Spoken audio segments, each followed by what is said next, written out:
रिवायत है कि एक बादशाह था जिसकी एक ही बेटी थी। उस बेटी का नाम आयशा था। बादशाह अपनी बेटी से बेइंतहा मोहब्बत करता था, उसकी हर ख्वाहिश पूरी करता और उसकी हर जरूरत का ख्याल रखता। शहजादी आयशा के पास हर वो चीज थी जो किसी बादशाह की बेटी के पास होनी चाहिए। कीमती जवाहरात, शानदार कपड़े, सोने चांदी के जेवर और एक आलीशान महल। मगर बादशाह अक्सर उससे एक सवाल किया करता था, बेटी आयशा, यह सब नेमतें तुम्हें किसने दी? यह महल, यह जवाहरात, यह आराम की जिंदगी, यह सब तुम्हें किसने दिया? आयशा हमेशा मुस्कुराकर जवाब देती, अब्बा जान, यह सब अल्लाह ताला की देन है। यह जवाब बादशाह को नागवार गुजरता। उसे लगता कि उसकी बेटी उसकी कद्र नहीं करती।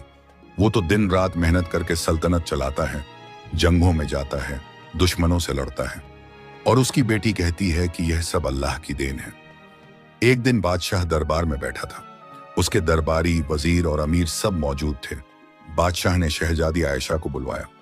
जब आयशा दरबार में आई तो बादशाह ने ऊंची आवाज में पूछा, आयशा, मैं तुमसे आखिरी बार पूछता हूं, यह महल, शाही ठाट बाट, यह सब कुछ तुम्हें किसने दिया है? आयशा ने अदब से झुककर कहा, हुजूर, यह सब अल्लाह ताला की रहमत है। वही सबको रोजी देता है, वही नेमतें अता करता है। बादशाह का चेहरा गुस्से से लाल हो गया। उसने मेज पर मुट्ठी मारी और कहा, क्या तुम्हें नहीं लगता कि मैंने तुम्हें यह सब दिया है? क्या मैं तुम्हारा बाप नहीं हूं? आयशा ने नरमी से कहा, अब्बा जान, आप जरूर मेरे वालिद हैं और मैं आपकी बहुत इज्जत करती हूं, लेकिन असल में तो सब कुछ अल्लाह की मर्जी से होता है। आप भी तो उसी की बख्शीश से बादशाह हैं। यह सुनकर पूरे दरबार में सन्नाटा छा गया। वजीर और दरबारी एक दूसरे की तरफ देखने लगे। बादशाह को इतना गुस्सा आया कि उसकी आंखों में खून उतर आया। अच्छा बादशाह गर्जा, तो तुम कहती हो कि सब कुछ अल्लाह की देन है और मेरी कोई कद्र नहीं?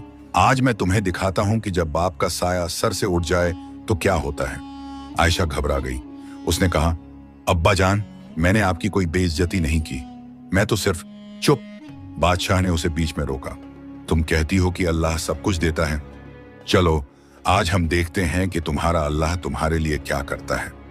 फिर बादशाह ने अपने पहरेदारों को हुक्म दिया, महल के बाहर जाओ और जो पहला फकीर या भिखारी दिखे उसे यहां लेकर आओ। आज मैं अपनी बेटी की शादी उसी से करूंगा। पूरा दरबार हक्का बक्का रह गया। वजीर आजम आगे बढ़ा और बोला, हुजूर, यह क्या फरमा रहे हैं आप? शहजादी का रिश्ता किसी फकीर से? बादशाह ने गुस्से में कहा, हमारा हुक्म है, जाओ और फौरन एक फकीर को लेकर आओ। पहरेदार बाहर की तरफ दौड़े। आयशा सख्ते में आ गई। उसने बादशाह के पैरों में गिरकर कहा, अब्बा जान, मुझसे कोई गलती हो गई हो तो माफ कर दीजिए।